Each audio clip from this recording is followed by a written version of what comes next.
Hello and welcome back, guys. We're now starting a new story. Maybe getting kidnapped by space pirates was a good thing. By beige_eclipse. You can find author's profile link in the description. Let's begin chapter 1, Welcome to Space. Things weren't supposed to go this way. He'd finally made it to space. He'd worked so hard, studying every night and exercising so that he could meet the basic fitness requirements for the academy. So why was Tsubasa here? Izuku knew that his grades weren't the best and he couldn't have possibly passed the normal physical, but there he was, smugly staring at Izuku as he had been the entire trip to the outer station. This was supposed to be a fresh start. This was going to be a new place where Izuku could meet other kids who were as passionate about space as he was. Then everything clicked together. One of the instructors came out to greet them as they were disembarking their shuttle and introduced himself to the crowd of gawking students. Of course, Tsubasa's grandpa worked at the station.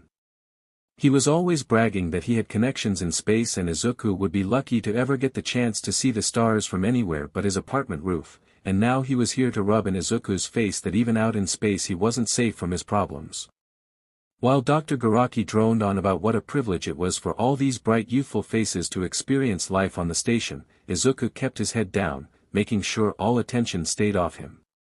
And just because you're here now doesn't mean you're experts in the field yet. For example, who can tell me how many moons there are in our solar system? Izuku was surprised that no one raised their hands. Surely the first place everyone started learning about the universe was their own solar system. He didn't have to draw attention to himself, not that he would have. Tsubasa raised his hand and singled him out. Izuku here was in my class and he knows everything about space, don't you, Izuku? Everyone was looking at him now and his anxiety skyrocketed. I wouldn't say I know everything. Well then, son, pipe up, how many moons are there in our solar system? 181, currently that is. You never know what might happen, a moon might be knocked out of orbit, or another piece of space debris might get caught in a planet's gravitational pull and become reclassified. Izuku didn't mean to yell, but he was nervous and all of his muscles tensed, keeping him standing straight. He couldn't help the answers immediately spilling from his mouth. Very good. That question usually stumps the newbies. Alright then, what is the most common type of star in the Milky Way? Red dwarfs, sir. Where's the hottest place in the known universe? Virgo. The coldest. The Boomerang Nebula. Alright, and how much of the known universe is composed of dark matter, young man? About 27%, sir. There was silence for a few moments before Dr. Garaki began to laugh, slow clapping in approval. I'm impressed, you lot might just make it through the academy here. Moving on, the ship has multiple safety measures for all kinds of emergency situations. Over here we have, Izuku took a deep breath, slumping in on himself and following the crowd as they continued the tour. He missed the glare Tsubasa was throwing his way. Chapter 2, Evacuate. Izuku didn't know what was going on. One moment he was packing away his things in his assigned room and the next there was a loud screeching noise and strobing red lights everywhere. It was an alarm, but he couldn't tell what kind yet. Was there a fire? A hole in one of the walls? An alien attack? Well, that last one was unlikely, but it still stood that there was some kind of emergency. Most of the other kids were also confused, leaving their rooms and spilling out into the hallways. Tsubasa, normally scowling, was with another group of the kids they'd arrived with, a look of fear on his face. He locked eyes with Izuku, then motioned for him to follow, running down one of the hallways. What's going on? That's the evacuation alarm, it's telling everyone to get to the nearest escape pod and leave the station. I know where they are, just follow me.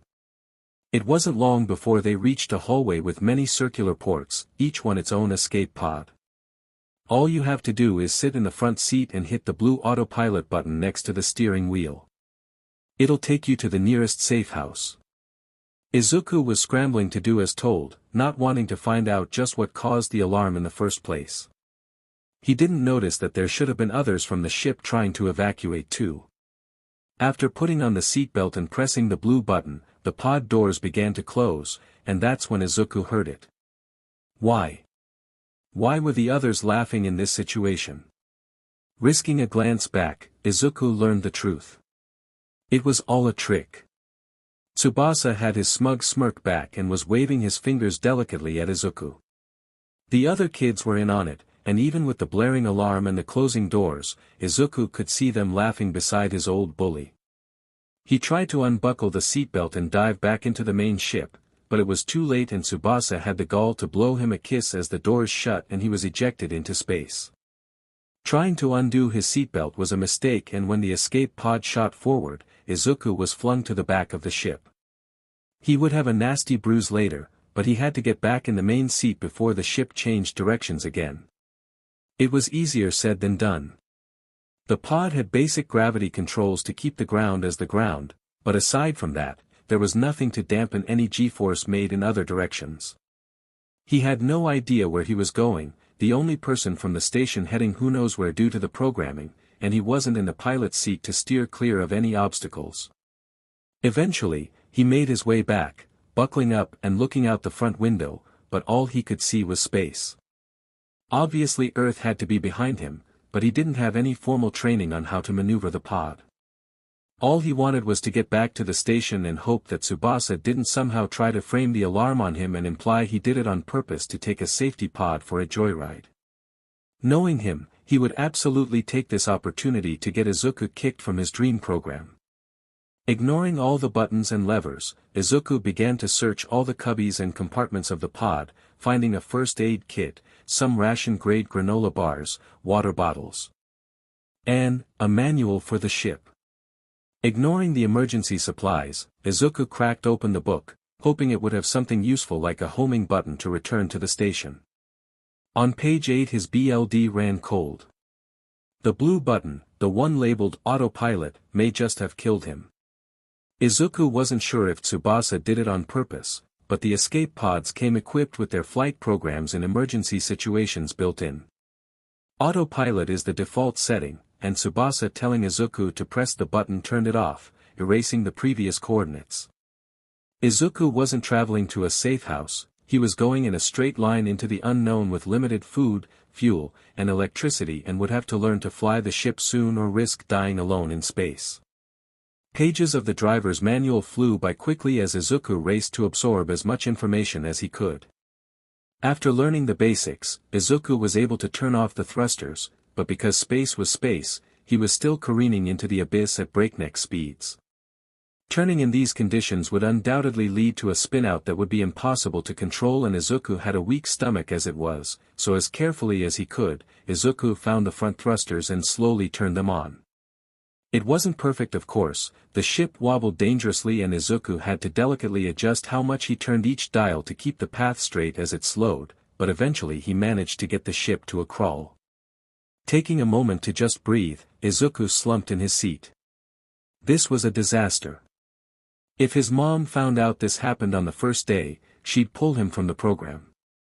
He'd worked way too hard to stop here. Squaring his shoulders, Izuku finished reading the manual, skimming it one more time to be sure he wouldn't accidentally kill himself, and started to steer the ship. He couldn't see the station anymore, he was so far away, but he could see Earth off in the distance. Turning the thrusters back on, he began to move forward, but after just a minute, everything came to a complete halt.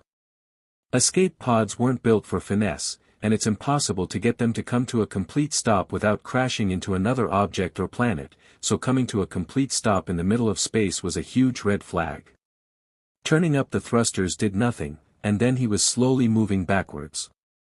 There were no windows behind the pod, but Izuku was fairly sure that another ship was pulling his pod into their docking bay. He was close to Earth, so he was probably just being paranoid. Were space pirates even a thing? It was probably a scouting ship that had been notified of the missing space pod. Izuku hoped that it was just other humans as he turned off the thrusters. He'd be in so much trouble, but he'd rather deal with angry astronauts than hostile alien pirates. He was able to see the doors to space close as his pod was manually docked, and after the atmosphere was equalized, his pod was open from the outside. A toad-like alien shot a dart into his arm once he was in sight, and Izuku passed out with one final thought. It was alien pirates. Chapter 3, Deathworlder Aizawa had lived through many bad days. He had dealt with numerous high-stress situations and even participated in official HPSC missions before settling into his role as a teacher at the United Association run by Nizu, but getting captured during a training flight was still pretty high on his list of worst experiences. He fought as well as he could, of course, but most of his students weren't combat-oriented, and those that could fight were still young, so the band of outlaws were able to overpower them. Aizawa was able to take out one of their eyes before going down, but as good as it felt, he knew they'd probably try to get retribution at some point for that. Aizawa hoped that their ship would be found soon so the search efforts could begin, but until then he would have to keep his students safe. They woke up in a cell. A line of cells if the visible cells in front of them were any indication. It was difficult to see just how long the hallways were, but this was obviously a stolen criminal transport ship. Obviously it was an older model, so it was probably found in some illegal trading district for auction. These things were supposed to get scrapped after retirement, but there must be some corrupt official trying to make a quick buck behind the scenes. If it were a standard model and not altered, this should be the only area with holding cells, and even if he couldn't see down the hallway, he used to serve on one of these ships, so the floor plan would be similar. Hopefully. He was still an intern at the time, not much older than his current students at the moment, but he could do this. Just find an opening, take out the guards, and fly back to you. But though the thought was nice, it would be near impossible to execute if the guards were smart, which they seemed to be unfortunately. Each cell was made up of 3 solid walls and an electrified metal gate with the main and food doors leading to the main hallway. Usually, they were only mildly charged to discourage escape attempts, but Aizawa could hear the electricity buzzing from the back of the cell and knew that it would more than just sting if anyone touched the gate. His students could tell too and gave the door a wide berth. It was quiet in the hallway most of the time, especially when the guards came in to deliver food, but Aizawa knew there were others in the rest of the cells. He could see the cell in front of him as well as 2 cells to either side, and all were occupied. Another thing supporting this theory was their unexpected cellmate. Eri was a very young deathfly sprite. Aizawa had no idea how they managed to capture her with all the protections on their species in place, but she became very attached to Aizawa as soon as he presented himself as a non-aggressive adult protector. The fact that he hadn't been split apart from his students meant that the other cages were most likely filled with volatile sentients and creatures. If they were unwilling to risk some of his more fragile students to unnecessary fights, then keeping them together was the lesser risk, which did not bode well for the motives of these criminals. Maybe they would only be held for ransom after they made their grand escape from HSPC territory, but Aizawa knew the statistics for underground trade and auctions. Aizawa himself was a LYX and would sell for a lot on the black market. Aizawa hoped that Zashi would send out a search party as soon as they were even less than half a CYCL late. Aizawa was rarely late. He could see that with every solar rotation that passed, his students lost more hope. Even the proud Bakugo was waning in his long-winded monologues chastising the rest of you for not finding them sooner. He stopped mentioning it after nearly 2 lunar rotations had passed. They were definitely far away from HPSC territory now, and their chances of rescue were only diminishing. They were all settled into the usual routine when out of the blue, Aizawa's fur raised on end. He heard arguing from the guards down the hall. It was too early in the CYCL for meal time, and the telltale dragging sound meant that they had a new arrival. I'm saying that it's a death worlder, it can handle being in a cell with the other merchandise. And I'm saying it looks way too small and fragile, it wouldn't last a minute surrounded by the other sentients. What about the deathfly sprite? Are you willing to risk its safety in the off chance this isn't one of the fabled savages new to the Alliance? The LYX will keep the sprite safe. There are plenty of easier prey options in their cell if it is dangerous and it's too small to eat all of them. They're the least temperamental captures we have, even with the Draget in their group. It's going in with them, and if something happens we'll reconsider, but without a strength assessment, I can't imagine something this fleshy surviving with anything else. Fine, but you're taking the fall if anything happens. Once in view, Aizawa could see a small creature curled up on a rucksack being dragged by the arguing guards. It was asleep, most likely drugged to high hell like they all were after getting captured. The door to their cell was opened quickly and the guards lifted the rough fabric, rolling the unknown species into their cell. Everyone was backed into the far corner. The term Death Worlder was respected for good reason. You never knew what a Death World could produce. Aizawa left Eri with Zero as he stalked forward to investigate. Ugh, yup, definitely drugged, and with how much Fogget neurotoxin Aizawa could smell it was obviously overkill for something this small. It would be out for at least a CYCL, probably 2.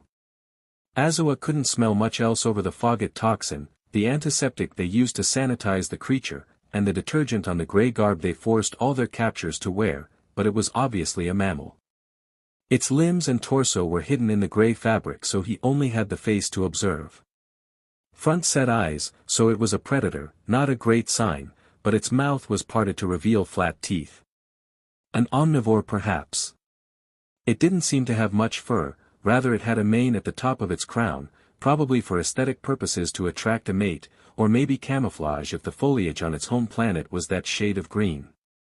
Taking in more of its features, Aizawa cross-referenced it with other species he knew or had heard of and immediately recoiled when he realized exactly what it was, startling his students. What? What is it, Aizawa? Don't get too close, that's a Terran Death Worlder. We're screwed. Chapter 4, Food. Izuku had a pounding headache when he woke up, and everything was stiff. Oh, no wonder. He was sleeping on concrete. But why was he? He was captured by space pirates. Noise from behind Izuku drew his attention and he saw the strangest group of creatures he'd ever seen staring right at him. His first reaction was to curl in on himself and whine. They all seemed high-strung, him sitting up so abruptly must have startled them. But, they weren't creatures, were they? No, they were all wearing the same thing, grey garments neutral enough to fit their body structures in a one-size-fits-all kind of way. Upon closer inspection, he was also wearing them.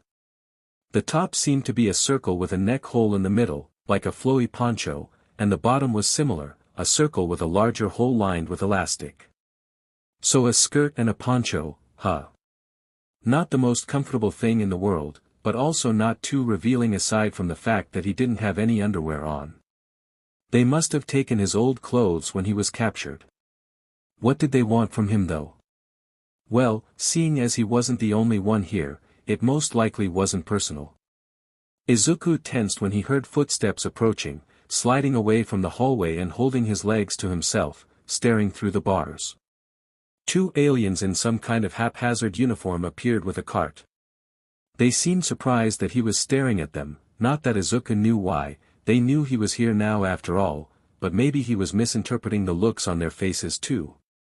He hadn't had his first classes yet so he didn't know any common, let alone how different species communicated with each other in their own physical and verbal ways. There was some talk from the guards, but eventually a small door was opened near the floor, just big enough to fit a tray of food and water through. It was slammed shut as soon as the tray was slid in and the guards moved on to the next cell. Izuku glanced back at the other aliens and all of them were still staring at him, probably trying to see what he would do. Izuku wasn't too surprised. Humans were very new to the whole Space Alliance thing. A hostile race of hamster-like aliens had tried to invade Earth and enslave humanity, but the war was so short it may as well have been a joke.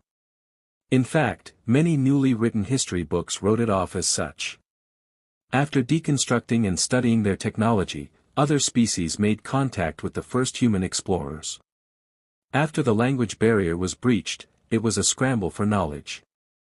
Humans couldn't get too far away from the solar system without help yet, but the HPSC was happy enough to catch scholars up with the most up-to-date history on the sentient universe. Apparently the weak hamster race were well renowned in the universe as tyrants. Though small, their strong teeth and sharp intellects carried them far and their overwhelming numbers and teamwork helped them conquer many planets and claim them as their property. Earth had been underestimated though. The many lights of cities visible in space attracted the crafty conquerors, and with so many lights in so many places, the planet was obviously ideal for colonization. It wasn't until after they'd invaded that they'd realized Earth was a death world by galactic standards. The polar areas are very cold, the equator is fairly hot, and the wobbly axis of the world changes the weather and temperature of everything.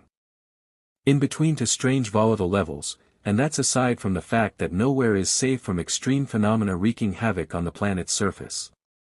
Too flat. Tornadoes. Lots of mountains. The Earth is constantly moving, so the occasional earthquake is to be expected. Even normal storms can bring deadly electricity or large ice projectiles.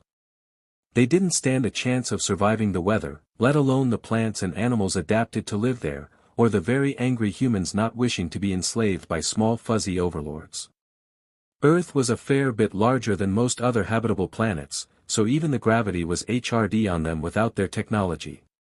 Humans also have the tendency to get very violent very quickly, so after the massacre of the would-be invaders, it was understandable that the HPSC would be reluctant to fully integrate humans to their services until after a thorough probation PRD where humans could prove not to be complete savages. This is where Izuku came in. The government had made contact, humans claimed the solar system as their territory, and Izuku's generation would be the first to join the HPSC once the probation was lifted. Izuku had worked hard to get accepted to the program that would teach him galactic common, history, and universally accepted measurements of time, distance, weight, and length amongst other things. He would even have had the chance to take video classes with other intergalactic schools with mixed species classes. If he hadn't been captured. Reality crashed back into Izuku like a semi-truck as he stared at the food on the floor. There were several cups filled with tater-tot-sized pellets and several disposable containers of what Izuku hoped was water. He was closest to the tray with the cups. Picking one up, he took a sniff. Yup, definitely not human food. It smelled like a household cleaner. It definitely had some kind of plant humans couldn't digest mixed in. Opening the lid to one of the liquid containers revealed that if it wasn't water, it was a pretty close alternative. There was no taste or smell, so Izuku hoped it wasn't some kind of poison. Looking back to the corner, he realized that none of the others had gone for the food yet. Ah, yes.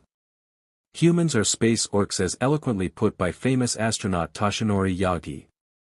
Most other species didn't know anything about humans aside from how deadly their planet was and how brutal they were to their first invaders. Trying to keep his movements as smooth and slow as possible, Izuku placed his cup of rations back on the tray and scooted it towards the other aliens. The lizard-looking one hissed at him, but he ignored it to the best of his ability. He didn't get too close, and after he thought it was near enough to them, he grabbed his water and backed away. The panther-like one never broke its gaze, curled protectively in front of the others. Izuku broke eye contact first, forcing himself to look away as he heard the others start to move around and take their food. Prolonged eye contact was uncomfortable for most species, so a potential hostile creature staring at you was good enough to put anyone off, and they needed to eat. Izuku was still far too high-strung to eat himself, but he could at least try to listen to them as they started to speak quietly and maybe pick up some common. Maybe. Chapter 5, Speculation. How was the Death Worlder up already? One moment it was dead to the world, and the next it stood up straight, looking around the cell. Azawa had everyone huddled in the corner behind him, and the sight of such a large group seemed to unease the Terran. Azawa hoped it wasn't trying to make any threat displays at them, none of them could see its body under the prison garb. After a long uncomfortable staring contest, seriously this thing had to be a predator to hold eye contact for that long, it swiveled its head towards the hallway. A moment later, the mid-CYCL meal cart could be heard rolling in. Okay, so it had good hearing, sneaking probably wouldn't work on it then. Oh stars, it's awake. How is it up already? Criff used what was supposed to be the highest dose that was safe for its size. Well, I guess it's a good thing we brought it a ration then. None of the others seem to be missing any limbs. What do you think, should we move it to another cell? I'm not touching anything that can shake off Fogget neurotoxin that quickly. Like you said, none of the others in its cell are hurt, let's just hurry up and move on. The BSTRDS slid in the tray only far enough for the Terran Death Worlder to reach, and Azawa could see from here that the creature was tense. It waited until the guards were gone before relaxing some, then it picked up a ration cup and smelled it. It must not have liked what it smelled because it put the cup back down. It did accept a water ration before looking back at everyone huddled in the corner. It seemed to deliberate for a few moments before coming to some kind of realization. It choreographed its movements to push the tray closer to them. Bok-go hissed in warning, and if Azawa wasn't afraid his own hiss would be met with aggression he would have scolded the Draget, but that's all the Terran did. They had a spare ration cup to share since the Terran didn't want to eat theirs.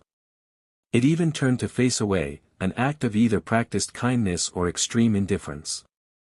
Azawa wasn't going to complain. He didn't think he or any of his students would have been able to eat with the gaze of a predator locked on them. Eri was the only one that didn't seem outright terrified by the thing, but she would be their early warning system. Deathfly sprites are highly empathetic and can feel the emotions of those around them. Usually it's only surface level, but if they focus, they can try to read a creature's true intentions. It's very hard to sneak up on a deathfly sprite. Bok-go was the first to break the silence and the rest of his chosen horde joined in shortly after. It has some nerve turning its back on such a large group. Dude, what if it can understand you? Shut it, Sparky. That thing hasn't said a word since it got here. It might be from that stupid death world, but nothing with that much exposed flesh and flat teeth could be a predator. It's probably something they selectively bred to farm for meat. It obviously had fur to hide in plants and the real Terrans needed it gone for easy processing. The fact that the stupid guards put it in sentient clothes doesn't mean jack if they don't even know what it is. I dunno, it seems plenty smart to me. It isn't. Acting like a wild animal. That's because it's domesticated. Probably grew up in some kind of farm so it's used to cells and cages. Don't spout off lies with confidence, Bok-go. If you don't know anything about a creature, then don't assume and fill others with false knowledge. Bok-go stayed silent at Azawa's warning. It was hard to instill the fact that it's okay not to know everything to a Draget.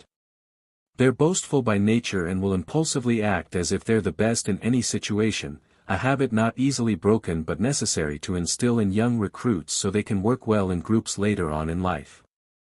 I wonder why it's not eating.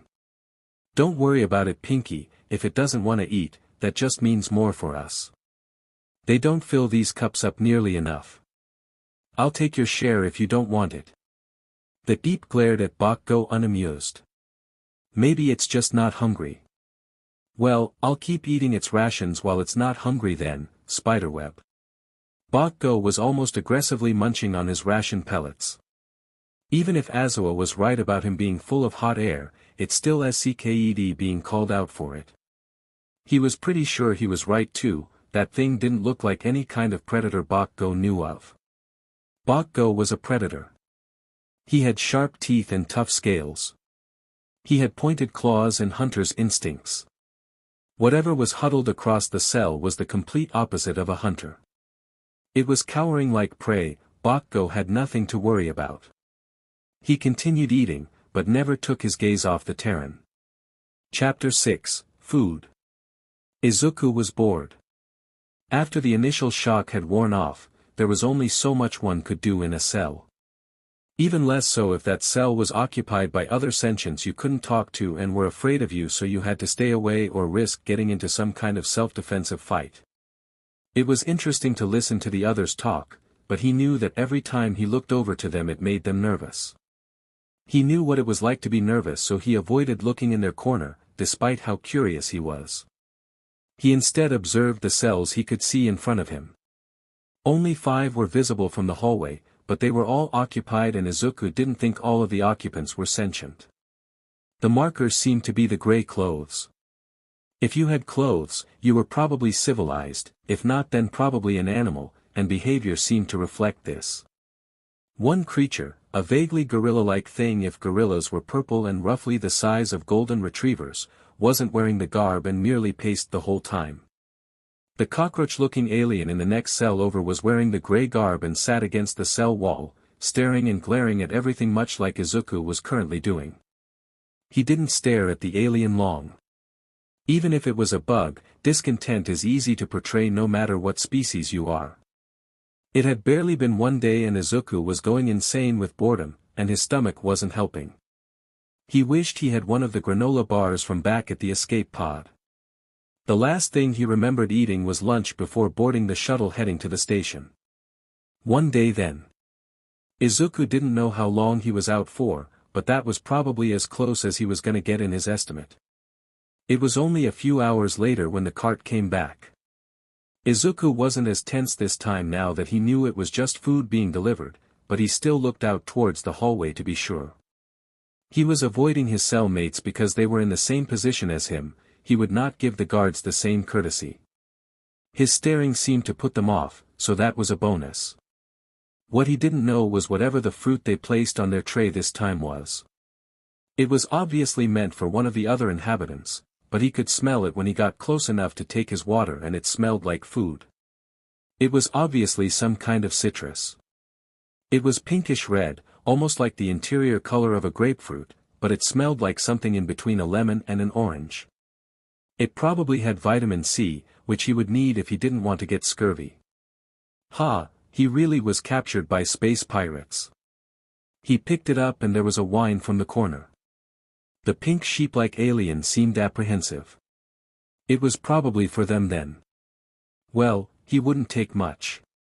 If it were like any other citrus, it would have slices already grown in. Just one piece.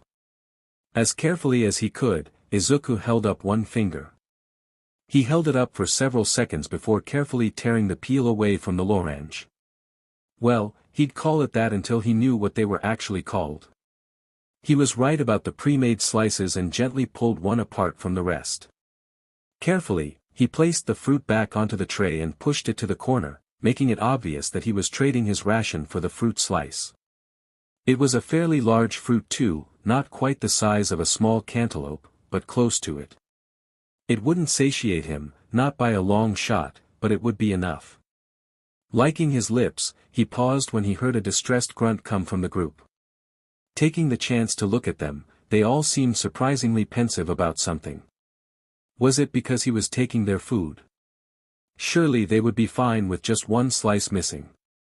The panther-like alien took a step forward and Izuku wasted no time shoving the slice into his mouth. It almost didn't fit and he accidentally bit into the end of the fruit as he did so, but it was so good.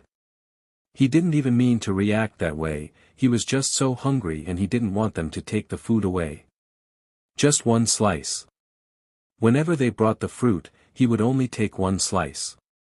Izuku eagerly licked his fingers and wiped the drop that ran down his chin, liking that too. It was really sour, probably just a hair more sour than a lemon, but it tasted just like it smelled, somewhere between an orange and a lime. With just a bit of sugar it would make an amazing drink, but his empty stomach was probably biased. If he only ate citrus it might screw with his digestion, but food was food. He didn't touch his water for a while after that. Water right after citrus just never tasted great, and though he wasn't sated, he was happy that he had something to eat. The lights went out a few minutes after the guards came to pick up their trays and Izuku was suddenly aware of how alone he was. He turned to look at the group and they seemed to melt into a large cuddle pile, the panther alien taking the front like a guard. It was obviously a protective measure. Despite settling down, it didn't look like it would be sleeping anytime soon. Izuku didn't know how long their days or nights lasted, but he would try to get some sleep while it was dark. The floor was concrete though, and his clothes were large and flowy enough to hide his form, but offered no cushioning whatsoever. There were no pillows, so the best Izuku could do was lay down and place his head on his arm. He faced away from the group and couldn't help but get lost in his thoughts. What was his mom doing? Did she know he was missing? Did anyone know he'd been kidnapped? Would they assume he was dead and stop looking for him? Would he be blamed for the alarm at the station and stealing the pod in the first place? God, he missed his mom. He just wanted to go home. Chapter 7, the Yanjin the Death Worlder was surprisingly docile.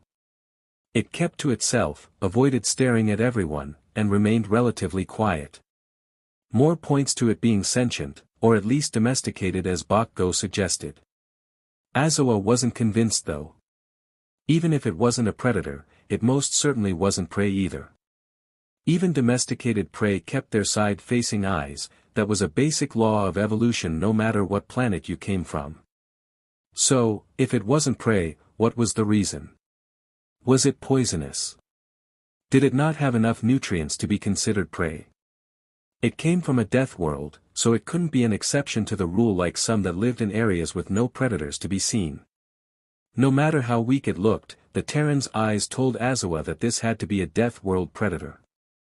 Maybe not an apex predator, but something in between at least. Although Azawa may have had to reconsider the poisonous point at dinner. Ugh, I hate how it stares. It looks like it wants to pounce at me. That's just how its eyes are. They said its pupils didn't contract normally during its examination, apparently they're always that round. Well, it's freaky. At least it hasn't touched any of the others yet. Saki would have our heads if the Deathfly sprite was hurt.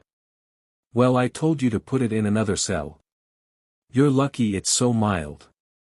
Whatever, let's just finish this so we can go to bed. Yeah. Let's just hope it's not a nocturnal hunter.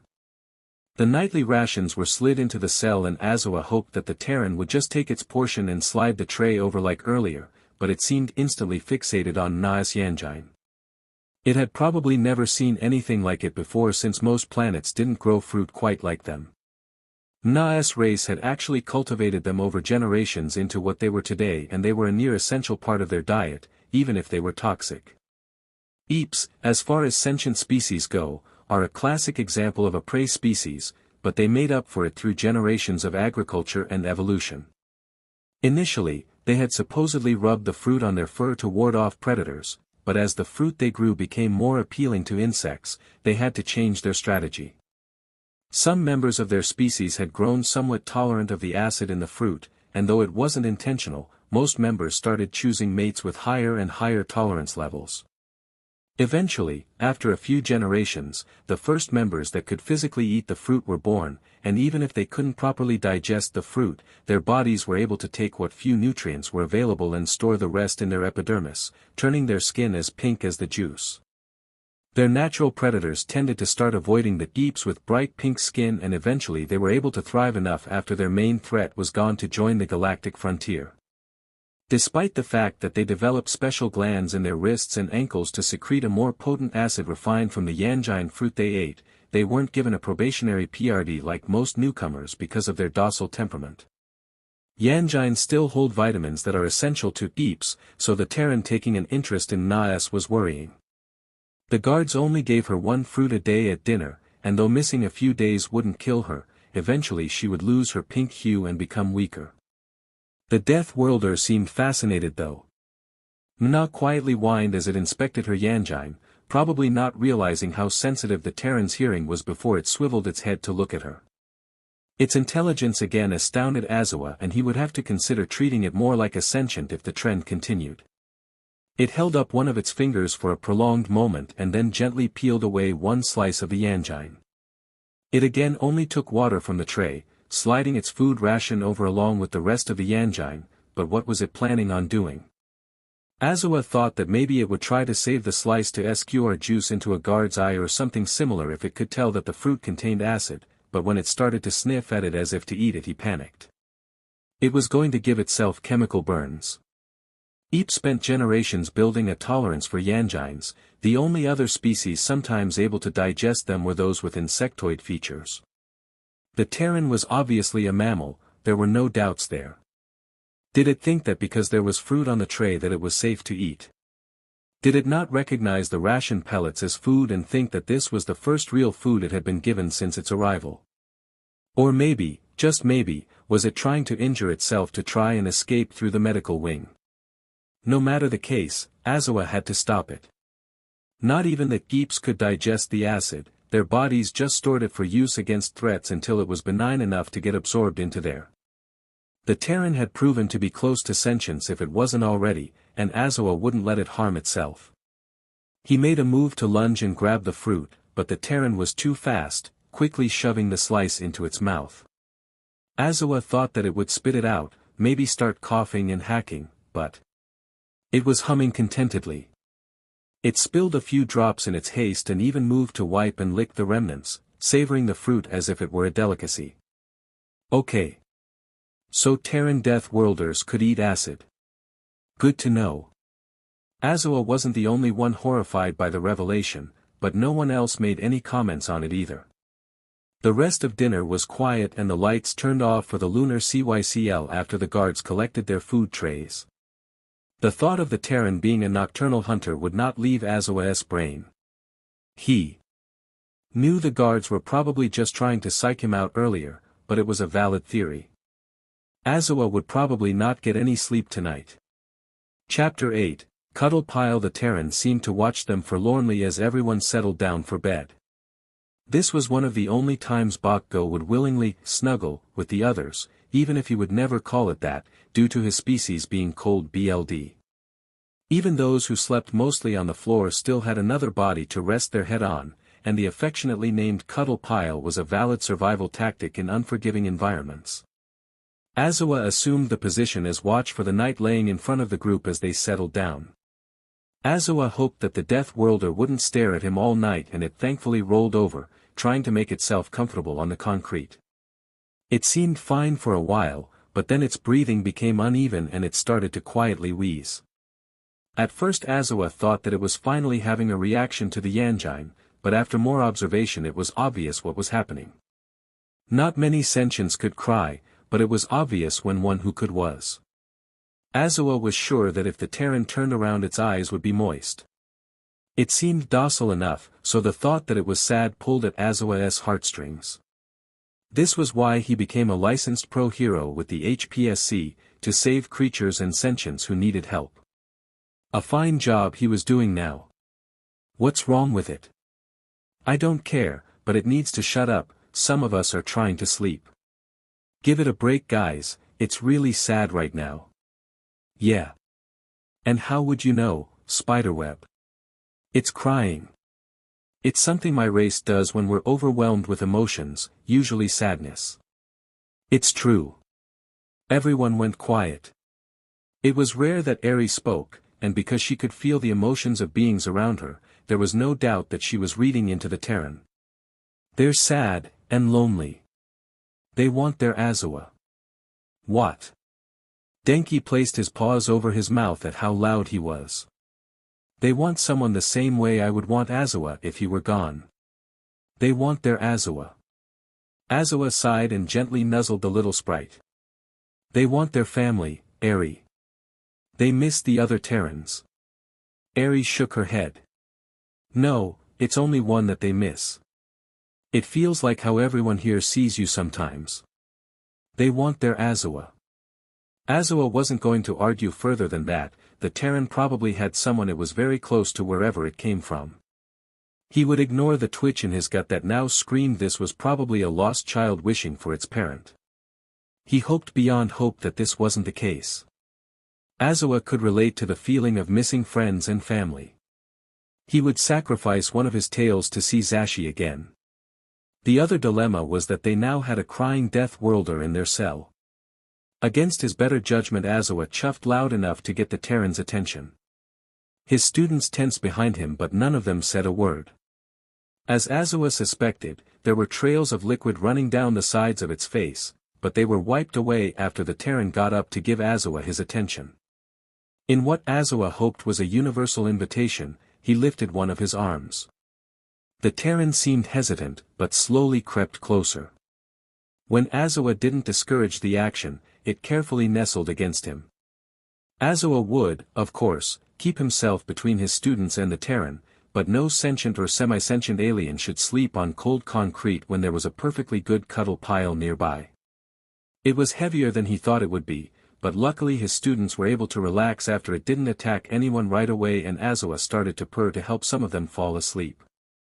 The Terran seemed to like this and fell into its own slumber fairly quickly. Maybe they weren't complete savages after all, this one seemed nice at least. Chapter 9, Observations. Izuku woke up slowly. The sight of the cell disoriented him at first, but then he realized where he was. There was a warm weight over his shoulder and he suddenly remembered that the freaking panther invited him to snuggle last night. Of course, it had to be sentient, it was wearing the gray clothes like all the others in his cell and they all seemed to be sentient too, but why did they invite him to join them last night? Maybe the fact that he hadn't gone into some kind of psychopathic rage helped get rid of their initial fear. He stole one of their fruits though, that hardly warranted a gesture as kind as sleeping together. He hoped it was just pity. Even if he didn't want to feel pathetic, he was a stolen kid alone in space. He was allowed to be scared. As carefully as he could, he moved away from the embrace of the panther alien. It seemed to be awake already and let him go willingly. Izuku sat up and looked at the group in the corner. This was the closest he'd ever been to them and he tried to drink in their features while he could from this distance. It really was a strange gathering.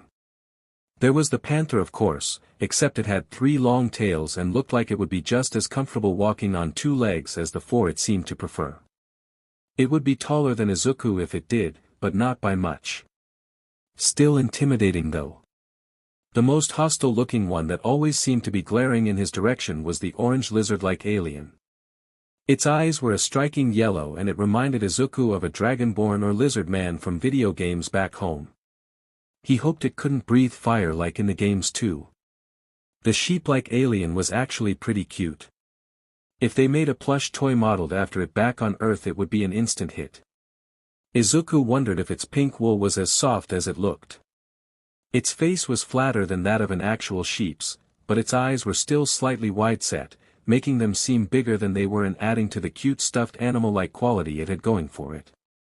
Moving on to the smaller aliens, one looked similar to a kangaroo or jumping mouse. It couldn't have been much taller than 4 feet but it was incredibly cute. Where the pink sheep would be coveted by girls, this alien would probably be loved equally by both genders. It was sunflower yellow with black streaks along its back, almost like a baby tapir, and its ears were something like a fennec fox's. Similar in size was the simian. It had the same basic body structure of a spider monkey, but the face was decidedly different. Something similar to a human in structure, but the nose was more cat-like and its eyes were perfectly round and completely black. That and it had 4 of them, which was somewhere between oddly cute and extremely horrifying. Izuku would settle on cute for his sanity. The final member of their little cell was the smallest of them all, a slight thing standing at about 3 feet tall that looked like the perfect blend of bird and bat. Its body structure was very bat-like, but it had the softest looking feathers on its wings, which rested closed on its back away from its taloned arms. It was a soft snowy white and had striking red eyes. Looking at it gave Izuku the strong urge to protect. On that note, his staring was probably making them feel uncomfortable. Tearing his gaze away, Izuku slowly scooted back to his place against the wall, away from the group and closer to the electrified bars.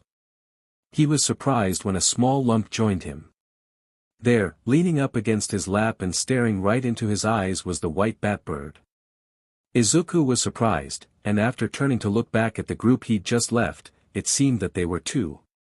Hello. The creature scrunched its face in what Izuku hoped was a smile of some kind before it started chattering in a language he couldn't understand. I'm sorry, I don't speak common. It also seemed confused, but it started talking again, probably repeating what it said before, not that Izuku could understand it. Another noise caught his attention though and on instinct he gently pushed the white alien behind himself, staring out into the hallway. The guards were coming. Chapter 10, Protection. The staring was unnerving, but Dadzawa subtly warned everyone with common sign language to remain still and not make any sudden movements. It may have been docile, but it was still an unknown that had just woken up. It soon seemed to realize it was making them uncomfortable though and moved back to the place it had been sitting at the day before. Dadzawa would have felt bad for being so cautious if Eri hadn't immediately followed and invaded its personal space. He tried to whisper for her to come back but she ignored him. Before he could grab her with one of his tails she'd already caught its attention. It seemed confused before it spoke to her in some guttural foreign tongue. "I'm Eri, what's your name?" The Terran seemed confused, but indulgent as it responded, probably telling her that it couldn't understand her. Eri was too young to understand that not all species spoke common yet. "I don't understand. Is that your name? It's very long." Azua nearly had a heart attack when it seemed to shift its focus from attentive to assertive, muscles tensing when it moved to touch Eri, but its motions were smooth and gentle, placing Eri between it and the cell bars. A few moments later Azua could hear the footsteps too. There was no cart and Azua growled lowly in his throat. They were here for more feathers. He should have expected this. Eri's flight feathers had grown back in, so it was inevitable that they would return. Eri was young, so it only took about one lunar rotation for her feathers to grow in fully, but it didn't hurt any less whenever they were plucked. Deathfly sprite feathers are appealing in the right lighting. Most of the time they seem white, but in the suns of their home planet, their feathers shine in iridescent rainbows. There are rumors that say powdered feathers can restore youth to those that consume them, but most of the time deathfly feathers are used to make illegal shimmering jewelry. Azua wished that he could do more than just growl, but everyone in the cell had learned the hard way that they stood no chance unarmed against the guards and would only end up in pain afterwards. Their pain hurt Eri more than it hurt them. She blamed herself for their injuries, and they couldn't even lie that they were fine because she could feel that they weren't. Azua hoped that it would be over quickly. Eri whimpered when the guards came into view, 2 Reiks each holding a pair of pliers. The Terran glanced down at Eri before laser focusing back on the guards. It shifted so that Eri was more hidden behind it. "Interesting. The freaking Death Worlder is guarding it, what do we do? I mean, are we sure it's really a Death Worlder? Sure, it matches the description for that savage race that fended off the strays, but look at it. No claws, no fangs, heck, it's so small it looks like it would be out for a whole solar CYCL if we shocked it. I don't care what you say, until I know it's completely safe I'm not getting within arm's reach of that thing." Fine, suit yourself, I'll just take your cut of the pay for this." The Terran tensed as the cage door was opened, the hesitant guard standing just outside. Then it stood to its full height. Was it always so large? Azua had thought that it stood up abruptly when it very first woke up in their cell, but it must have just been sitting. It was twice the height it had ever been around them, though looking back it must have not wanted to seem intimidating. The gray cell clothes did a great job of concealing just how small it had been contorting itself. It was almost as tall as Bakgo now. Its arms poked out from the sides of its gray top, curling its fingers as if it had claws. Though its teeth looked flat and blunt, the snarl on its face still sent terror ripping down Azua's spine. Definitely a predator. The Reich guard also seemed to hesitate before steeling himself and stepping forward, holding out his electrified baton. The Terran showed no signs of backing down. Azua would have to witness the moment this strange sentient learned why the guard should be avoided, especially when armed. It caught the baton with its hand as the guard swung, then flinched and hissed at the shock it received, but still it didn't back down. Azua could hardly believe what he'd just witnessed. Even he would have gone down with a hit like that. Most creatures, sentient or not, would crumple to the ground, muscles spasming uncontrollably after getting hit with a baton, let alone catching and holding one for more than a glancing moment, but the Terran hardly looked fazed. The Reich swung once more, but the Terran was prepared for the shock this time, grabbing the baton and somehow ignoring the charge running through it, attempting to pull the electrified stick away from the guard. The Reich kept its hold on the baton, moving into the swing and grabbing the Terran by its shoulders with his upper set of arms. Azua didn't know what the Reich intended to do now. His 2 lower arms were full, holding the feather pliers and baton respectively, and now his 2 upper arms were grappling the Death Worlder. The guard tried to push the Terran down using his superior height, but the Terran didn't budge. He thought the Terran was a bit bulky as it used him as a pillow last night, but it was obvious now that this creature was built with some fairly defined muscles.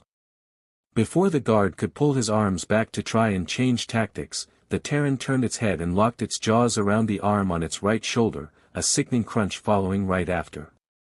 The Reich began to shriek and try to pull away, but the Terran didn't allow it to leave for some reason. The guard was pleading uselessly now, hoping that it might understand some common, but only when the Terran violently shook the still buzzing baton did the guard understand and release his grip. The Terran opened its jaw as soon as the baton went slack in its grasp, and the guard ran out, cradling his very obviously broken arm. There was purple lining the rim of the Terran's mouth, and Azawa swore that the Reich's exoskeleton had been near bitten through, but the guards didn't stick around for too long after, rushing out of the hallway and leaving everyone in deafening silence. The Terran was breathing heavily, the baton now held properly in its hand and turned off for the moment. Aries' distressed whine was what broke the silence, and just like that the Terran was in action, dropping the baton to the ground and scooping Aries up into its arms like she weighed nothing. It cradled her head into its chest and began to lightly bounce in a rocking motion, murmuring things in its strange language in a soothing tone. It realized that its mouth, after a few moments, and used the inner neckline of its top to wipe it away with a disgusted look, but the moment couldn't last, and out of nowhere the snarling expression was back. The Terran was precise in its actions, gently setting Aerie down near the group and pushing her towards Azawa.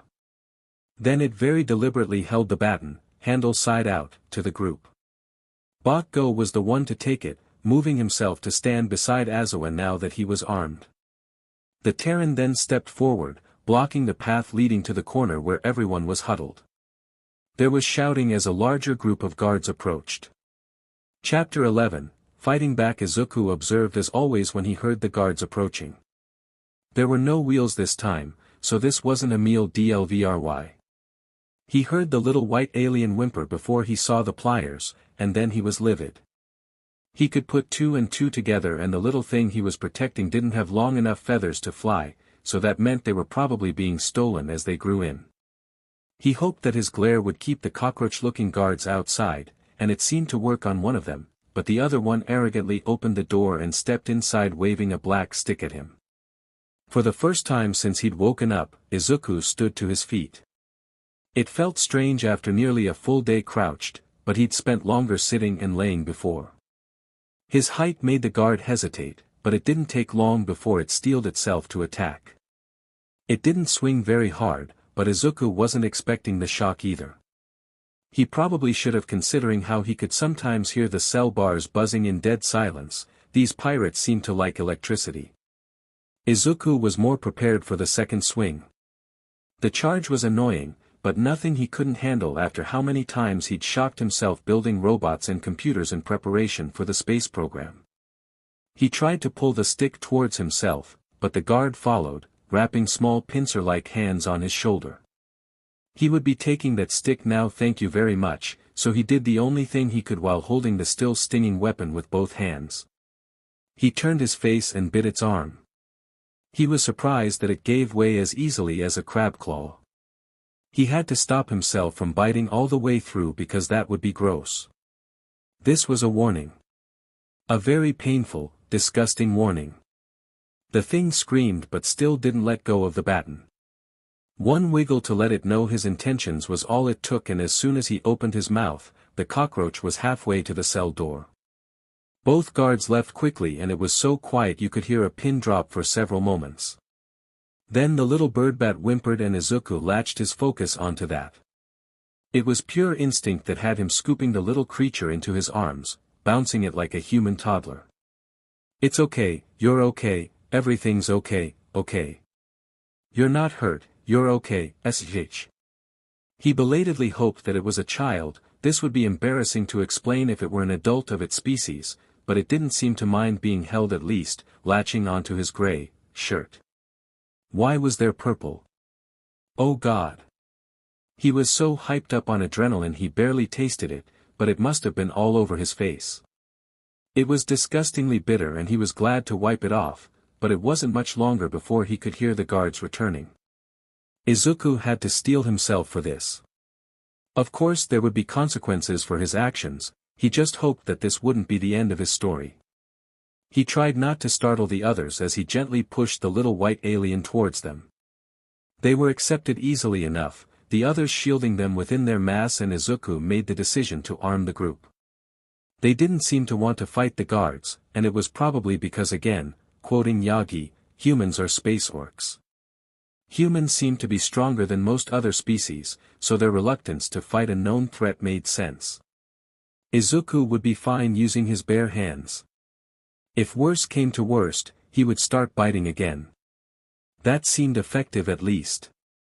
He held out the baton to the group and it wasn't surprising that the perpetually glowering lizard alien took it. Izuku hoped that he was just misreading its facial expressions, but it looked so angry that he couldn't help but see it that way. The guards came into view soon enough and Izuku took his place standing in front of the group.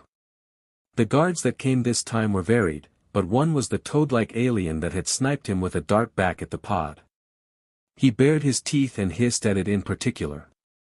Though not a usual human warning, Izuku knew it was one of the universally accepted sounds for "stay away." The guard paid no heed, getting ready to shoot at him again. Another guard stopped it. There seemed to be some kind of argument between them for a bit, but eventually they seemed to come to a decision. They weren't aiming at him anymore. Their gazes were locked on those in the corner. Izuku wouldn't let them. He held out his arms, growling as they took the shot. It hit his shoulder and he glared despite his now doubling vision. Time seemed to slow as they stood at a standoff. Any time one of them would move, Izuku would make a hiss or growl, but then he fell to one knee, and then the other. The cell door was opened and he raised his head to glare, not remembering when he'd lowered it. He was out cold before the guards reached him. Chapter 12, Aftermath. No one could deny that this was a Terran death worlder any longer. Any doubts held by Aizawa, his students, or the guards were erased as soon as it stood to its full height and savagely fought the Reich invading its space. And yet despite its terrifying strength, Aizawa couldn't find it in himself to fear it anymore. It had held Eri so gently. Its face had been contorted in obvious concern while it rocked her like a child, a stark difference to the fury it displayed before. She was a child of course, but the Terran would have no way of really knowing that. Her size must have triggered some kind of parental instinct within it. Even Bakugo could no longer deny that this alien was dangerous, definitely capable of guarding its home planet from an invading force given enough numbers. It also probably earned respect in the Draget's book when it handed him a weapon. It knew it was most likely getting itself into a tougher fight but had still crippled itself to arm the group and fight barehanded. That in and of itself would earn him a high standing in Draget etiquette. A larger group of guards rushed into the holding area, staring into their cell with apprehension. They had the Fogget with them, probably a precaution to take out everyone in the cell without having to physically fight them to retrieve their baton and pluck Eri's feathers as intended. Aizawa hated smart criminals. One of the guards stopped the Fogget before it could spit a dart at the Terran. Wait. What if it dodges? Then I try again. Now let me take the shot. It's standing in front of the others, you idiot. You said it yourself, the dose you're about to give it would probably kill any of them. Well, what do you expect me to do about that? There was a slight pause before they made a suggestion that made Aizawa's blood boil. What if you pretend to shoot at the others? The Reich swore that the Death Worlder was protecting the Deathfly sprite, and it's standing protectively in front of the rest of the group. It probably pack bonded with them, so if we threaten the group it should try to take the hit. I don't have all day, so let's get to it then. You lot play dumb and don't warn the Terran that we're not trying to shoot you. You will die if you take this dart, so no funny business. Stand down, return the baton, and let us take the Terran for modifications peacefully. When we return, we'll take those feathers and be on our way. Eri whimpered and it seemed to spur the protective urges in the Terran again as it snarled. As much as Aizawa's fur bristled at the idea of them modifying the human, he knew that he couldn't risk his or his students' lives to a lethal dose of Fogget neurotoxin. It made his skin crawl as he forced himself to do nothing. Their plan worked like a charm, tricking the Terran into taking a dart it didn't know was actually intended for them. It was a painfully slow process, watching as the Terran fought to stay awake. Aizawa's nose crinkled as he smelled just how much toxin was delivered in that dose, but the Terran was eventually downed and Bakugo was forced to return the baton peacefully or also receive a dose of neurotoxin. Eri was extremely distressed when the Terran was dragged out of the cell, but Na was quick to comfort her. About half a CYCL later, the Terran was returned wearing a muzzle with a grate big enough to fit the ration pellets through, but not much else. Eri's newly grown flight feathers were harvested and the Terran began to stir just in time for the final meal of the day. It groaned as the squeaky cartwheel woke it and it sat up abruptly when it realized where it was. Dadzawa would never mistake it sitting for standing ever again. The guard with the rations flinched in surprise when the Terran locked its eyes on him and delivered their tray quickly, leaving the prisoner's hallway with haste. The Terran seemed to relax and no one was expecting Eri to bolt straight into the Terran. "Thank you." The Terran was startled, but thankfully calmed quickly, gently petting the top of Eri's head. It was probably something Terrans did to groom each other with what little hair they did possess. Its facial features were relaxed as it murmured quietly to the deathfly sprite. After taking a few moments to reassure Eri, the Terran turned its attention to the muzzle it was wearing. It wouldn't be able to remove it, Dadzawa had been placed in one for training before. It was stifling, but one learned to deal with it after a while. The leather was sturdy and, or it could forcibly pull open the padlock from behind its head, that works too. Seriously, what was up with this species? Dadzawa could hear the snapping of the lock mechanisms as the Terran pulled it apart. With the lock gone, the muzzle slid off its face, but it didn't discard the pieces like Dadzawa thought it would. No, it placed the device on the ground next to where it sat as it finally grabbed the ration tray. It seemed to hunch in on itself as it eyed Na's nightly yanjine. It hesitantly held up one finger again, signaling that it wanted another piece. Na was quick to agree, trying her best to motion that the Terran could take the slice. After today, it definitely deserved it. It was as gentle as ever when taking the fruit slice, and as with every meal so far, it pushed its own rations at the rest of the group. Eri opted to stay with the Terran, taking her ration and leaning against it as she ate.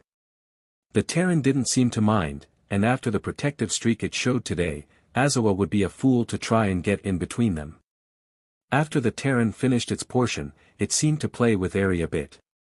She wanted to feed it, but it only took the ration in its hand and made strange noises while it waved the pellet around, gently placing it at Eri's mouth.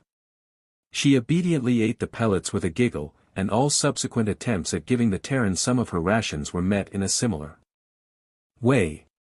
The guard that came to retrieve their trash flinched even harder when it saw that the Terran was glaring at it without its muzzle, but dutifully collected their tray and left for the night quickly. Only after they were gone and the lights were dimmed did the Terran speak again, this time deliberately. It turned to Eri, placed a hand on its chest and said one word. Izuku. Chapter 13, First Contact. Izuku woke with a start, the faint squeaking wheel of the food cart reminding him that he wasn't at the station and he'd fought against the aliens that captured him. He instinctively glared at the guard bringing their food and was proudly vindicated when it flinched. Good, he was tired of being bullied by everything around him. The delicious fruit was there again, but he had a stupid metal cage around his face. Probably because he bit that one guard earlier. He didn't regret it. A little white rocket slammed into him and he was quick to try and reassure the little alien that was now noticeably missing several of its longer feathers. He did his best to keep the discontent off his face.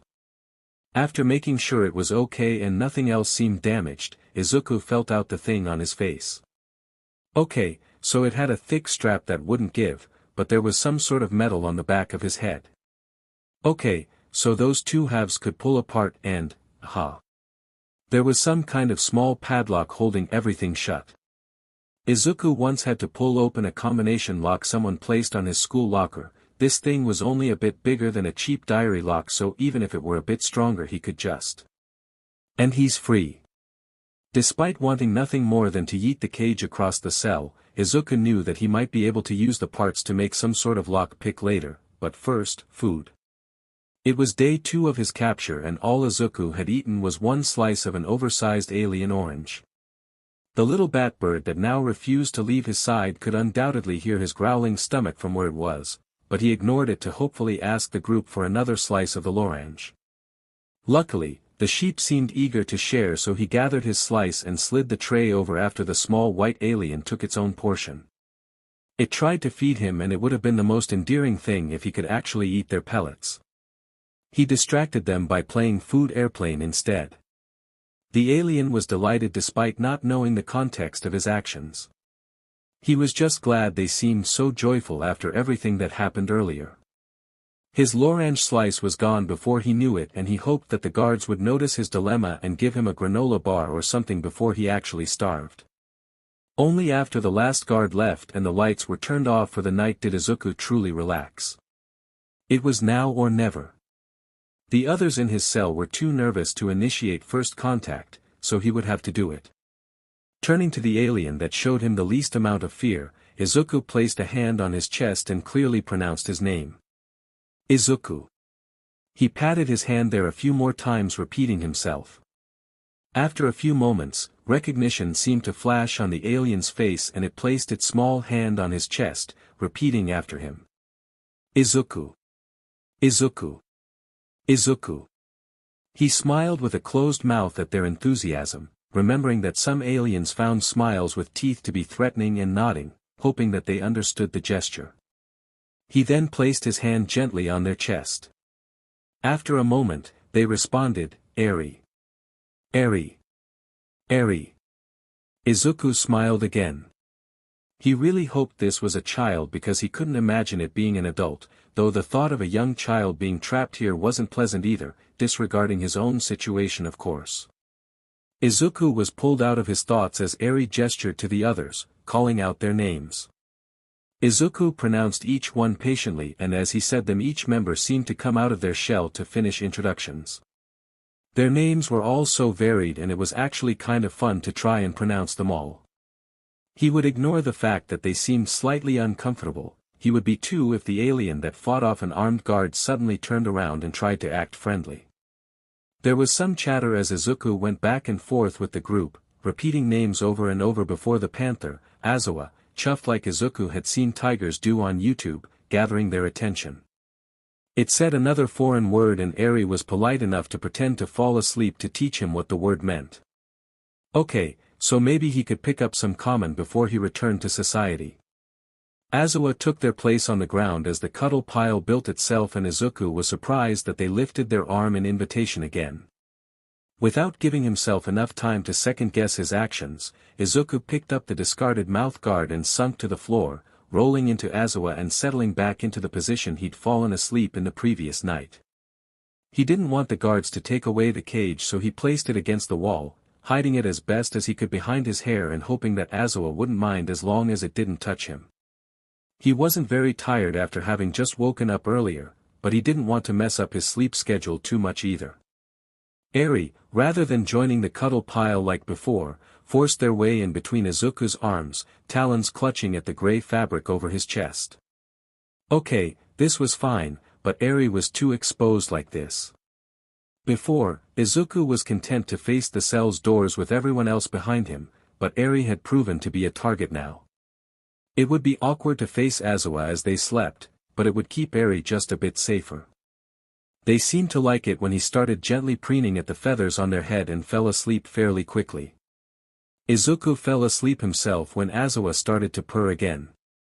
That was one nice thing in this situation at least. Chapter 14, Introductions. It was most definitely sentient. Azawa had known this for a while now. It didn't act like an animal, wild or domesticated, but it was so quiet most of the time that Azawa hadn't been sure that it could speak before. It seemed like Eri was the one to get it to open up. Maybe it recognized that she was trying to introduce herself earlier.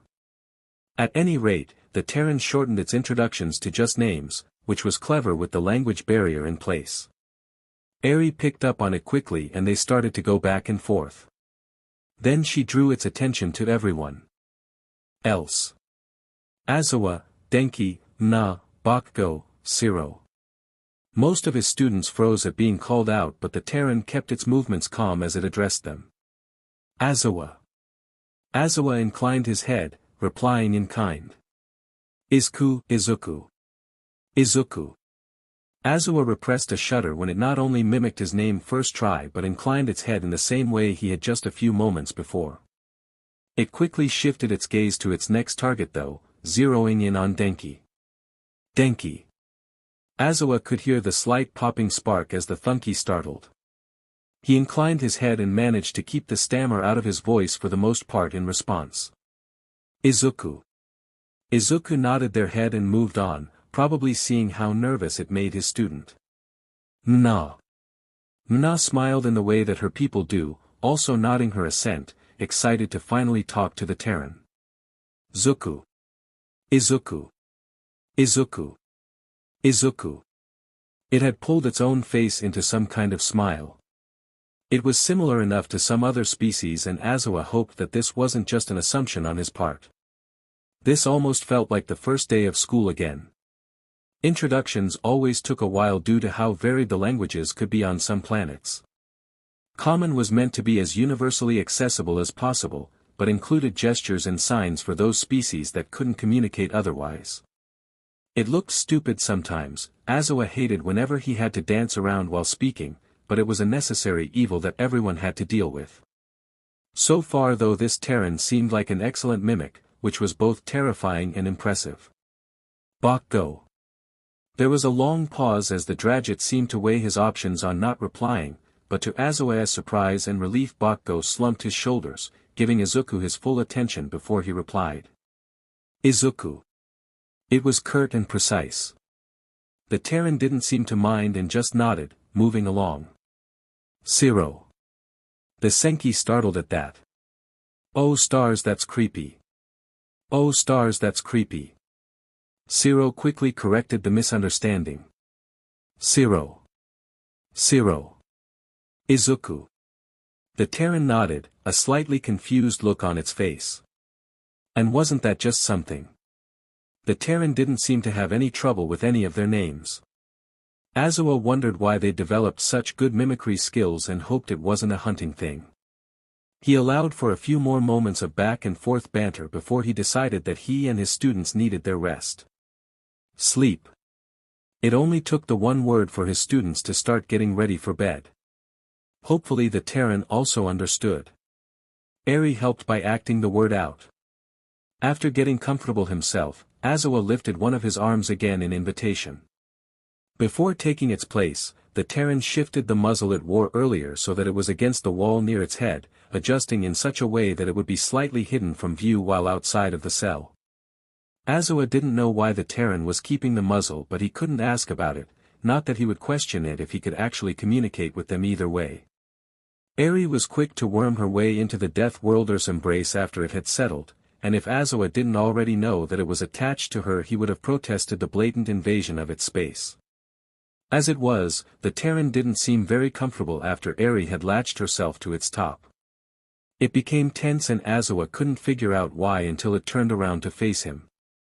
Ah, so it was more protective than he thought. Usually the Terran faced the front, probably to keep an eye on anything that might enter their cell, but Eri's safety seemed more important than that, so it was using itself to shield her in a way. It was surprisingly domestic for a Death Worlder that Azawa knew could tear someone limb from limb. He could tell that the Terran had held itself back from severing that Reich's arm. It almost seemed surprised at its own strength. It was hard to imagine as he watched the Terran gently preen at Eri's feathers, but he'd seen it in action firsthand. She still felt safe enough around it to fall asleep quickly, but even after she was asleep, it didn't stop its preening. Azawa couldn't help but purr while he watched it care for her. Their hopes of getting rescued by you grew slimmer and slimmer with every passing solar rotation, and their chances of rescue from the HPSC had already been low to begin with, but with this Terran on their side then maybe, just maybe, their chances of escape were higher than the near impossible odds they had been before. Only time would tell. Chapter 15, Peer Pressure. Izuku was absolutely sure that everyone could hear his stomach now. The sound of the food cart woke him up again, and after the tray was slid in all he had was a water container to his name. He tried not to look too disappointed as he drank to have at least something in his stomach. Eri was now attached to his hip and sat in his lap as she ate her ration. Mna, Denki, and Siro were all giving him strange looks as they ate. Na seemed to be the bravest one out of the group as they left the others and approached Izuku. He stared at them curiously until they crouched in front of him and forced a ration pellet into his hand. Oh. They were worried about him. It would be sweet if their food didn't smell like perfume and shampoo. Na started to talk at him, miming the eating motion. Izuku smiled awkwardly at them, shaking his head to hopefully get his point across. He tried to hand the pellet back, but they wouldn't accept it. Bakgo barked something at them and Azawa also said something, but Na pouted and still looked pleadingly at Izuku. After a few moments even Eri spoke up.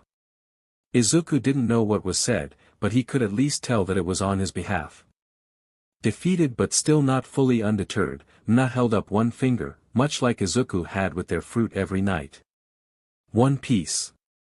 They wanted him to eat just one piece.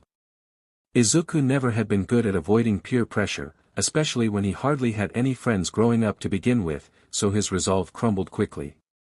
It didn't smell like a harsh chemical cleaner like bleach or Clorox, just hand soap. He'd eaten soap before as a child, and though it was gross it didn't kill him. He hoped that it would also be the case here. Na's eyes seemed to sparkle as they smiled when Izuku held up one finger back. Izuku's own face was scrunched up into an awkward smile of his own as he did so. He was already sweating and he hadn't even eaten it yet. He was screwed, wasn't he? Maybe it wasn't as bad as he remembered. Izuku took an experimental sniff at the pellet gifted to him. Yup, nope, this would be like liking air freshener, wouldn't it? Sking it up, Izuku threw it into his mouth, chewing a few times before deciding that chewing was a bad idea and using the rest of his water to wash it down like bad medicine. He couldn't help but stick his tongue out in disgust afterwards. Eri placed their hand on his arm in worry, but he was quick to school his features into a smile and murmur quiet reassurances to the little batbird. They didn't seem convinced. Na was satisfied though and went back to their little group, chattering away and finishing the rest of their ration. Nothing happened for a while after, but Izuku could feel that whatever was in that pellet wasn't settling well in his stomach. Eri was content to play with his fingers and babble things that Izuku couldn't understand until lunch was delivered. Everyone gathered their portions and Izuku resolutely ignored the tray and the group of aliens eating this time around. He didn't make it until dinner before his body decided that it did not like what he'd ingested earlier and it was time to expel it. Finally moving from his spot against the wall made him surprisingly motion sick, but he was still gentle with Eri as he nudged her off his lap and quickly crawled to the bathroom area. If Izuku was thankful for one thing, it was the fact that even these alien prison cells had working plumbing, though theirs was more air-based than water-based and their bidet was uncomfortable to get used to. It was only a small area in the back right corner with a 3-foot-long half-wall for some privacy, but it wasn't tall enough to easily hide from the guards. Usually everyone looked away for the sake of privacy, but it seemed as if all eyes were on him as he started to violently retch into the square bowl. There was nothing but bile and water, and it was obvious that Izuku was able to digest some of the pellet, but there were dried plant bits that had been pressed into them that were now visible in the mess. Eri of course had run over in concern, tugging at his clothes in worry. He tried to reassure her, but it was hard to do so when all his body wanted to do was dry heave. There was nothing left, and yet it persisted. If anyone ever tried to peer pressure him into doing drags, he would forever remember the time he was peer pressured by an alien to eat literal poison and force himself to grow some backbone. It only really lasted a few minutes, but he still felt nauseous afterwards. There was no way he was going to crawl all the way back to his usual spot against the wall on the other side of the room, so he pressed the button to empty the toilet and slumped heavily against the privacy wall. Eri whimpered beside him, talons digging into his gray poncho. Izuku made sure that his face and hands were clean before starting to preen Eri, trying to reassure them that he would be okay. He could already feel that this would just be a bad spell of nausea and nothing life-threatening. Sparing a glance at the others in the cell, he probably looked like he was dying with how worried they all seemed. He tried to reassure them too, smiling a bit and trying to make a light hand motion to wave off their concern. They probably wouldn't understand a thumbs up, would they? He was just going to nap. Yeah, a nap sounded good. He'd probably feel better by dinner and then he could have another slice of the lorange they'd deliver. It probably wasn't a good idea to eat something so acidic after throwing up, but food was food. At least they probably wouldn't try to force him to eat anything else again. Chapter 16, Toxic Na made it her goal to get Izuku to eat. It had already been nearly 3 full solar rotations and all they ever had was a bit of her yanjine and some water. She complained to everyone in their group except for Bakugo who refused to get involved, but they were all too chicken to help her out, even if everyone agreed that Izuku shouldn't be starving themselves. Have fun getting your hand bit off. Na only glared at Bakugo's snide comment before approaching Izuku. Okay, she had their attention, that was good. It wasn't like this was the only predator in the universe that her natural defense mechanism probably wouldn't work on or anything, no need to be nervous. Before she could stop herself, Na forced a ration into Izuku's hand. They seemed to understand what she was trying to do, but still refused to eat the pellet. Na, never one to be deterred easily, started to exaggerate eating motions, encouraging Izuku to just eat the stupid ration. They still tried to let her down easy, trying and failing to return it to her. Give it a rest, it doesn't want to eat. Don't try to force the Terran to do something it doesn't want to, no. There are many things we don't know about them, like their eating habits. What you're doing could be disrespectful. Bakugo Na could ignore, but Aizawa had a point and his words were a thinly veiled order for her to stop outwardly pestering Izuku. Well, there was nothing stopping her from begging them to eat with her expression alone.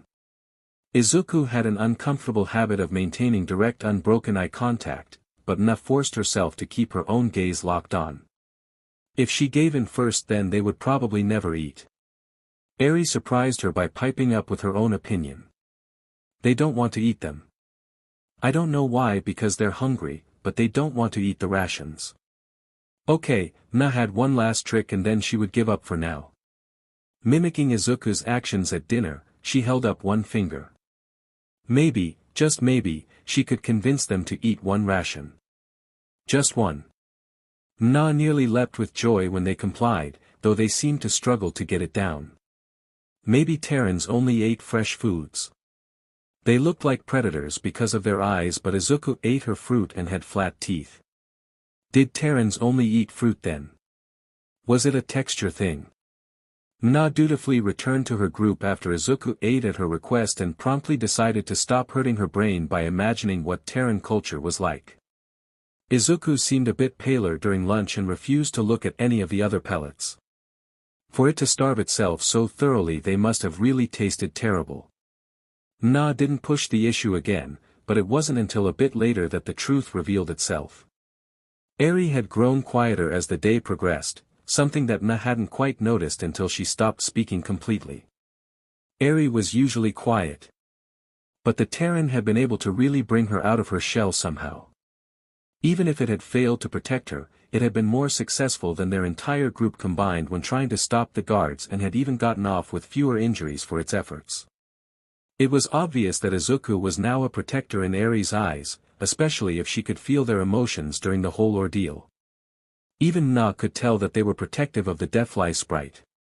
After Eri stopped talking completely, Na looked over to see a slightly nervous look on her face. Glancing over to Aizawa, she could also see that he had been keeping tabs in the Terran's direction and did not like what he was seeing. Izuku was even more pale than before and seemed to be staring off into the distance, swallowing reflexively every now and again. With no warning, Eri was moved off of Izuku's lap and they lurched away from the wall. They wobbled dangerously at first, but were able to make it to the toilet before puking. It was loud and sounded painful. Na's stomach dropped. Poison. The Terrans couldn't eat the rations because they were toxic to them. Izuku. Izuku, are you gonna be okay? Please don't die, Izuku.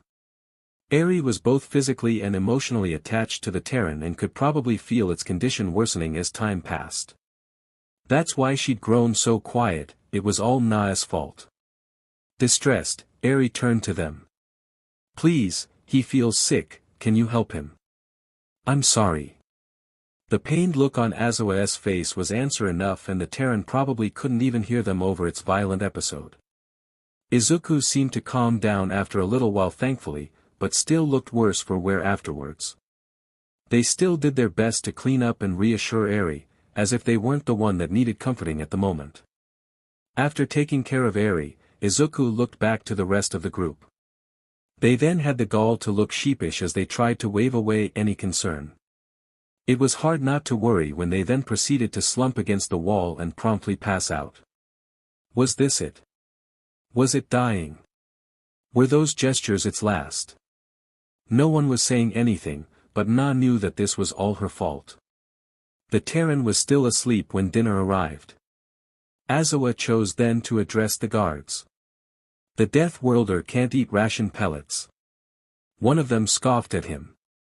Those are designed to fit all species universally. Sure, our supply may be a bit expired, but the nutrients in them are still good. Look, it hasn't eaten them since it arrived. Today we were able to convince it to eat one because we were worried it was starving itself. It became violently sick and is now sleeping against the wall. I'm not even sure if it'll wake up to tell you the truth. The guards observed Izuku for a few moments, and Azawa really tried to hammer in the thought. Check the ship's septic tank if you don't believe me. If you find its vomit, you'll see that it's clear aside from one poorly digested ration. After a few moments of deliberation, the guards nodded. If it makes it through the night, we'll bring a tasting platter for breakfast. Azawa nodded, realizing that this was going to be the best they were going to get. The guards finished delivering food to the rest of the prisoners and left. Eri refused to leave Izuku's side, and Na didn't eat her yanjine. Chapter 17, Peace Offering. Izuku woke up with a pounding headache, but at least he wasn't nauseous anymore. He groaned as he blearily looked around. Oh, Eri was still clinging to his chest. He couldn't have been out for that long if the lights were still on. Oh, there they went. Dinner must have just ended then. At least his eyes weren't irritated anymore. Izuku stroked Eri's head to try and calm them, the poor thing was so tense. Na approached him soon after, holding out a whole peeled lorange in offering. Izuku couldn't help but laser focus on the fruit. The thought of his one dinner slice was the only thing that kept him going whenever he thought about food now. He wondered why the fruit was peeled, but then realized that they must have saved it from dinner. The guards took away their trays and trash at the end of their meal times. Izuku didn't think it would be a huge deal if the lorange peel was missing, but Na most likely just wanted to make sure all of the trash was taken away. They probably had no idea when Izuku would wake up either, so they'd peeled the fruit and just held it waiting for him. It was a very kind gesture, especially considering that there obviously wasn't enough food being given to them already, and Na had to hold off on eating something as tantalizing as the lorange while they waited. Like with earlier, Na forced the food into Izuku's grasp, but instead of sticking around this time they ran back to the group. Were they giving him the whole thing? Didn't they need to eat this? On that first night they seemed terrified that Izuku would eat it. The others were concerned too, but it was obvious that if the guards were willing to provide these from Na, then they were essential to their diet. Izuku cradled Eri with one arm as he stood, holding the lorange in his other hand before walking over to the group. Na was obviously trying to avoid eye contact with him, but he wouldn't let them ignore him for something like this. He tried to sound stern but not aggressive. He didn't want to scare them after all. Na. They instinctively looked over when their name was called. Sitting down cross-legged before the group, Izuku was able to safely let Eri go to use both of his hands to tear the lorange in half, offering one of them to Na. They shook their head at the offer, refusing to take it. Izuku frowned. Now the roles were reversed, but Na needed this more than him. Na. The sheep-like alien had looked away again, but turned to face Izuku as he called their name. Carefully, he peeled away one slice, holding up one finger briefly before holding it out. Na huffed out a light laugh and accepted the piece. Izuku smiled at them and they seemed to relax some. They were probably feeling guilty about earlier. Izuku wasn't mad, they couldn't have known that their food would make him sick. After Mna accepted their slice, Izuku moved back to his usual spot in the cell, savoring the smell of the lorange before shoving nearly the whole half of the fruit he'd shared a slice with Mna from into his mouth. He didn't care to look to see what the others thought of this impulsive action, he just focused on enjoying having a mouthful of juicy goodness. He ate the other half 2 pieces at a time and was sad when it was gone, but was still more sated than he had been since arriving. Mna probably wouldn't be able to share that much of her fruit with him moving forward, but Izuku hoped that he would at least get more than just 1 slice from now on too. After digesting for just a bit, he turned to the group settling in for the night. Azua's raised arm invitation was easily accepted and Eri seemed to calm down after they realized that Izuku was really okay now. Their death grip hadn't lightened on his shirt in the slightest, but it was easy enough to shift them into a good sleeping position as he got comfortable. One thing was sure, Izuku was certainly getting more sleep here than if he'd started classes back at the station. Chapter 18, Generosity to Azua's Relief. The Terran woke up just in time for everyone to see before bed. It looked groggy, but had more color in its face than earlier. Its expression seemed to be contorted in discomfort, but as soon as it registered Eri, it was surprisingly good at concealing its expression and tending to her. Eri had kept a stress grip on the Terran's top since it fell unconscious and Azua was glad that it wasn't trying to pry her off. Mna had long since made her decision to share her Yanjin with the Death Worlder and Azua was only allowing it because she had to remove the guilt she couldn't seem to shake, and if all went well tomorrow then the Terran wouldn't need to take her fruit anymore.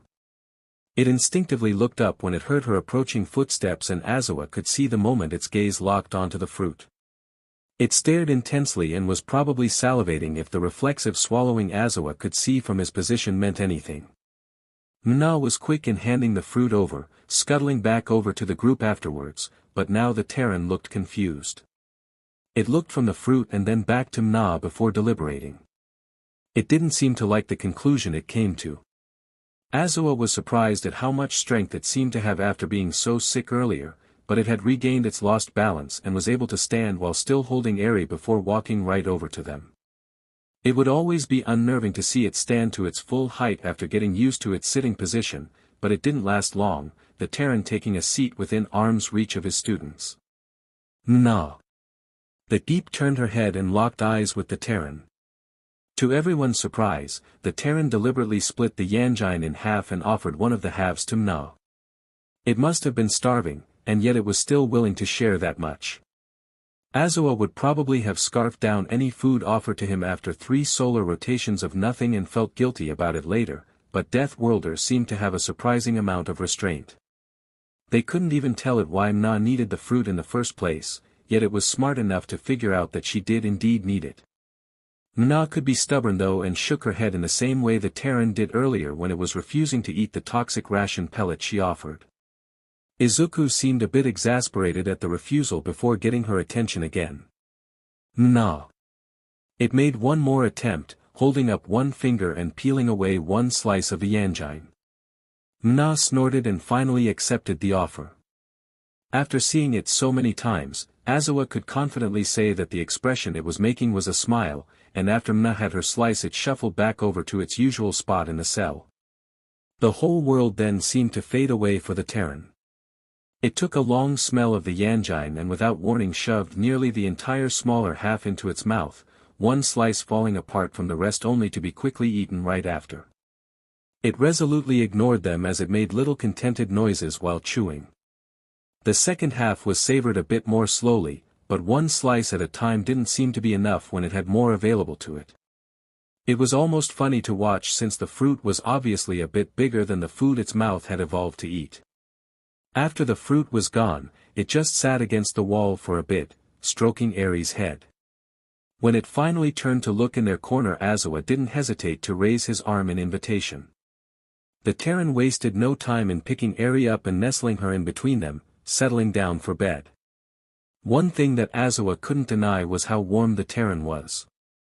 If it weren't so heavy he might have invited it into the cuddle pile, but it could never comfortably lay on top of his students, and he doubted it would be very comfortable at the bottom of the pile.